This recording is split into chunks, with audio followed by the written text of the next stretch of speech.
Hey everybody, this is Erin Davis, therapist with Hands of Hope, and I wanted to talk to you this week a little bit about self-compassion. And we're going to dig into some resources more than anything else. So let's take a peek at what we've got.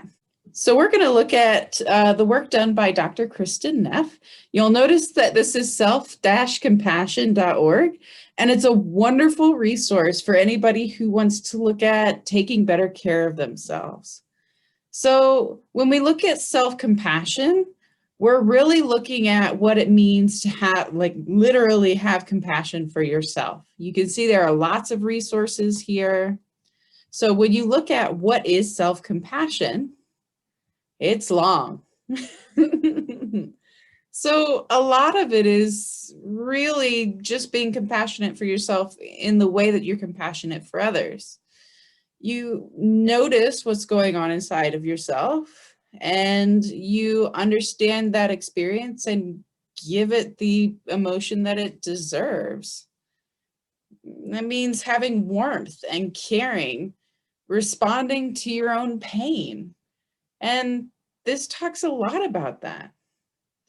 So the three elements are really important. Self-kindness instead of judgment.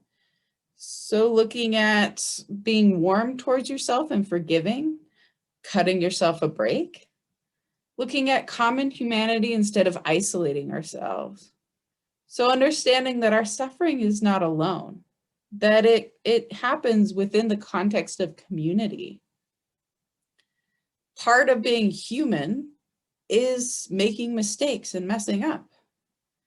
And then mindfulness instead of over-identification. We have to balance emotions, not so much positive and negative, but expression or suppression. So understanding that sometimes our emotions are really, really big in immediate response, that we have to take a breath and look at the context of where we're coming from and look at the context of what's going on. So if you get a chance, I'd strongly encourage you to take a look at self-compassion. There's a really great option to take the quiz here to kind of look at where you are, okay? So you can always look at meditation guides here. There's testing the level of your self-compassion. So there are lots of options through this resource, and I'd really encourage you to take a peek at it. One of the things that we know that happens in a domestically violent relationship is that we start to absorb the blame in ways that are not appropriate. We start to take responsibility for actions that are not our own. And then when we do make a mistake, we become overly judgmental about ourselves and the situation because we've been taught by a toxic partner that everything is our fault. We understand that gaslighting leads to a lack of self-compassion, especially when it comes to names that we call ourselves and assumptions we make about our intelligence or our intentions that just aren't true. Self-compassion is a way that we can start to practice getting ourselves back into alignment with who we are and what we deserve. You are worthwhile because you exist, not because you have something very specific to offer or because you've done something just right. You are worthwhile because you exist. I hope that you find some of these resources helpful. I know that it was a big eye-opener for me when I started practicing and being kind and warm to myself and putting my own issues into perspective, into context. So I hope that you can give yourself that same understanding.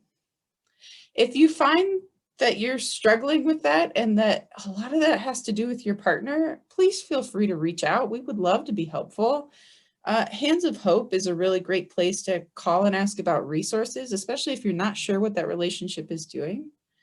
And you can reach out by calling at 765-664-0701, or you can call the Family Service Society office, which Hands of Hope is a division of.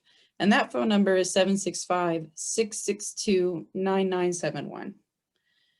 We're glad to be helpful. I hope you found these resources helpful. And remember, we believe you.